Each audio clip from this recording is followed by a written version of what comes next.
ഈ ഭാരതം TB മുക്തം ആവുക എന്നുള്ള ലക്ഷ്യത്തോടുകൂടിയുള്ള പ്രോഗ്രാമാണ് ഗവൺമെൻറ് ഓഫ് ഇന്ത്യ ആവിഷ്കരിച്ചിരിക്കുന്നത്.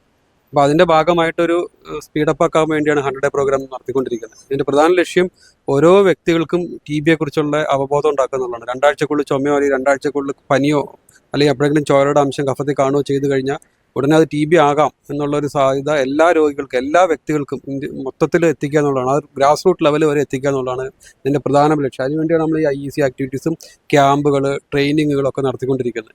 അപ്പോൾ ഒരു വ്യക്തി പോലും മിസ് ചെയ്ത് പോകരുത്. 2 ആഴ്ചക്കുള്ളിൽ ചുമയുണ്ടെങ്കിൽ ആളുടെ കഫ പരിശോധന അല്ലെങ്കിൽ എക്സ്റേ എടുത്ത് TB അല്ല എന്ന് ഉറപ്പാക്കുക എന്നുള്ളതാണ് പ്രധാന ലക്ഷ്യം.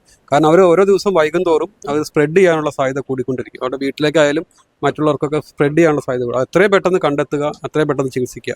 ഇതിനു വേണ്ടിയാണ് നമ്മളിപ്പോൾ ഏറ്റവും പ്രധാനമായിട്ട് ഈ പ്രോഗ്രാം നടത്തിക്കൊണ്ടിരിക്കുന്നത്. മാർച്ച് 17 വരെ ഈ പ്രോഗ്രാം ഉണ്ട്. അതിനുശേഷം മാർച്ച് 24 വേൾഡ് TB ഡേ വരുന്നുണ്ട്. ഇതാണ് ഇപ്പോൾ നടന്നുകൊണ്ടിരിക്കുന്ന പ്രോഗ്രാം, 100 ഡേ പ്രോഗ്രാം. ആളുകളെയും കൂടെ കൂട്ടിയാണ് ഈ ഒരു പ്രോഗ്രാം. തീർച്ചയായും എല്ലാ ഡിപ്പാർട്ട്മെന്റ് ഗവൺമെന്റ് ഓഫ് ഇന്ത്യയുടെ കീഴിലുള്ള ഗവൺമെന്റ് ഓഫ് കേരളയുടെ കീഴിലുള്ള എല്ലാ department, panchayat department, labour department, എല്ലാ ഡിപ്പാർട്ട്മെന്റ്, ആരോഗ്യ വകുപ്പ് മാത്രമല്ല, ആയുർവേദ ഡിപ്പാർട്ട്മെന്റ്, ഹോമിയോ, എല്ലാ ഡിപ്പാർട്ട്മെന്റും കൂടെ ചേർന്ന് റെയിൽവേ എല്ലാവരുടെയും സഹകരണം ഇതിനകത്തുണ്ട്. അതുകൊണ്ടാണ് നമ്മൾ ഇത് നടത്തിയായിരുന്നു. അപ്പോൾ അത് മാക്സിമം ജനങ്ങളിലേക്ക് എത്തിക്കുക എന്നുള്ളതാണ് ഏറ്റവും പ്രധാനം. ഒരു രോഗി പോലും മിസ് ചെയ്ത് പോകരുത്. ഇതാണ് പ്രധാന ലക്ഷ്യം. ഇത് എങ്ങനെ സാറേ, ഇത് നമ്മൾ ചികിത്സിക്കാൻ വൈകുന്നത് കാരണം കൂടുതലായിട്ട് സ്പ്രെഡ് ആവാൻ സാധ്യത കൂടുതലാണ്. കണ്ടെത്തുകയും ചികിത്സിക്കുകയും ചെയ്തു കഴിഞ്ഞാൽ എത്രയും പെട്ടെന്ന് ട്രീറ്റ്മെന്റ് സ്റ്റാർട്ട് ചെയ്യുക. ഇതാണ് പ്രധാനമായിട്ടും ചെയ്യാനുള്ളത്. ഓരോ ദിവസം വൈകുന്തോറും അത്രയും സ്പ്രെഡ് ചെയ്യാനുള്ള പോസിബിലിറ്റി കൂടുകയാണ്. അപ്പോൾ ഈ പനിയാണ് അല്ലെങ്കിൽ അങ്ങനെയാണെന്ന് പറഞ്ഞ് നിൽക്കുന്ന ആളുകളുണ്ട്. അപ്പോൾ അങ്ങനെ ഇതല്ലെങ്കിൽ മാറിക്കോളും എന്ന് വിചാരിച്ചിരിക്കുന്നവരുണ്ട്. പ്രധാനമായിട്ടും പ്രശ്നം വെച്ചിട്ടുണ്ടെങ്കിൽ ചുമ ഒരു കാര്യമായിട്ട് അസുഖമായിട്ട് എടുക്കില്ല. അവർ ഇപ്പോൾ പുകവലിക്കാരിലായിരിക്കാം, അല്ലെങ്കിൽ നേരത്തെ ശ്വാസമുട്ടുള്ളവർ കഫം, അത് ചുമയ്ക്ക് തുപ്പുന്നതൊന്നും ഒരു അസുഖമായിട്ട് അവർ കൺസിഡർ ചെയ്യുന്നില്ല പലരും.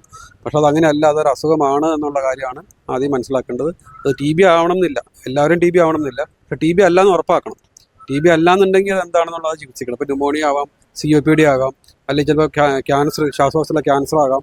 എന്തെങ്കിലും ഒരു അസുഖം കൊണ്ടാണ് അവർ ചുമക്കുന്നത് തുപ്പണത്. അപ്പോൾ അതെന്താണെന്നുള്ളത് കണ്ടെത്തുക. TB ആണെങ്കിൽ അതിനുള്ള ചികിത്സ എടുക്കാം, ബാക്കി എന്തെങ്കിലും അസുഖമാണെങ്കിൽ അതിനുള്ള ചികിത്സ എടുക്കാം. രോഗലക്ഷണങ്ങൾ എത്ര ദിവസത്തിനുള്ളിലായിരിക്കും? സാധാരണ രീതിയിൽ 3 മാസം വരെയും നമ്മൾ കണ്ടെത്തുക. ഏകദേശം 3 മാസം വരെ എടുക്കുന്നുണ്ട് പലരും. അത് എത്രയും പെട്ടെന്ന് കുറയ്ക്കുക എന്നുള്ളതാണ് നമ്മുടെ ലക്ഷ്യം. അത്രയും 3 മാസം കൊണ്ട് തന്നെ അവർ വീട്ടിലുള്ളവർക്കൊക്കെ പകരും. അപ്പോൾ നമ്മൾ കണ്ടെത്തിയതനുസരിച്ച് TB വന്നവരുടെ ഫാമിലിയിലാണ് കൂടുതൽ TB കണ്ടെത്തുന്നത്. കാരണം അവർ എത്ര വൈകിയാണ് കണ്ടെത്തുന്നത് കൊണ്ടാണ് പ്രധാനപ്പെട്ട പ്രശ്നം. ഇൻഫെക്ഷൻ ആവുക ചെയ്യുക. ഇൻഫെക്ഷൻ ആയി കഴിഞ്ഞാൽ ചിലപ്പോൾ കുറേ നാൾ കഴിഞ്ഞിട്ടായിരിക്കും അസുഖമായിട്ട് മാറുന്നത്. ഇപ്പോൾ ഞാനിപ്പോൾ ഇൻഫെക്റ്റഡ് ആയെന്ന് വിചാരിച്ചാൽ ഈ നാളെ മുതൽ അസുഖം വരില്ല. ചിലപ്പോൾ 2-3 വർഷം അല്ലെങ്കിൽ 10 വർഷം കഴിഞ്ഞിട്ടായിരിക്കും എനിക്ക് അസുഖം ആയിട്ട് റെഡിയാ. എൻ്റെ പ്രതിരോധശക്തി കുറയുമ്പോഴാണ് അത് വരുന്നത്. ഇതിങ്ങനെ മുൻ വർഷങ്ങളെ അപേക്ഷിച്ച് ഇപ്പോൾ ആളുകൾ കൂടുതലായിട്ടും വരുന്നുണ്ടോ, അല്ലെങ്കിൽ അവരിൽ കാണുന്നുണ്ടോ? അസുഖത്തിന്റെ ഇത് കുറഞ്ഞാണ് വരുന്നത്. ഓരോ വർഷം കുറഞ്ഞു വരുന്നുണ്ട്. പക്ഷെ എന്നാലും അത് പോരാ. ഇതുപോലെ കുറഞ്ഞിട്ട് കാര്യമില്ല. നമ്മൾ അല്പോടെ സ്പീഡപ്പ് ആക്കി കുറഞ്ഞാൽ മാത്രമേ നമ്മൾ 2030 ആകുമ്പോഴേക്കും ലോകം മുഴുവൻ TB എലിമിനേഷനാണ് ലക്ഷ്യം. അപ്പോൾ അത് എന്തായാലും അത് നടപ്പാക്കണമെന്നുണ്ടെങ്കിൽ നമ്മൾ കുറച്ചും കൂടെ ഊർജിതമായിട്ട് എല്ലാവരും അവബോധം നടത്തി ഇത് ഓരോ രോഗിയെയും ചികിത്സിക്കുക എന്നുള്ളതാണ്. എങ്കിൽ മാത്രമേ ഇത് കുറയ്ക്കാൻ പറ്റുള്ളൂ. ഇത് നമ്മുടെ കുട്ടികളിൽ കുട്ടികളിൽ ഇപ്പോൾ കുറവാണ്. കാരണം വെച്ചിട്ടുണ്ടെങ്കിൽ നമ്മൾ കഴിഞ്ഞ കുറേ 10-20 വർഷമായിട്ട് കുട്ടികളിൽ അച്ഛനോ അമ്മയ്ക്കോ TB വന്നു കഴിഞ്ഞാൽ കുഞ്ഞു കുട്ടികൾക്ക് പ്രതിരോധ മരുന്ന് കൊടുക്കുന്നുണ്ട്. അപ്പോൾ അതുകൊണ്ട് കുട്ടികളുടെ ഇത് പെട്ടെന്ന് വളരെയധികം കുറഞ്ഞിട്ടുണ്ട് ഇപ്പോൾ.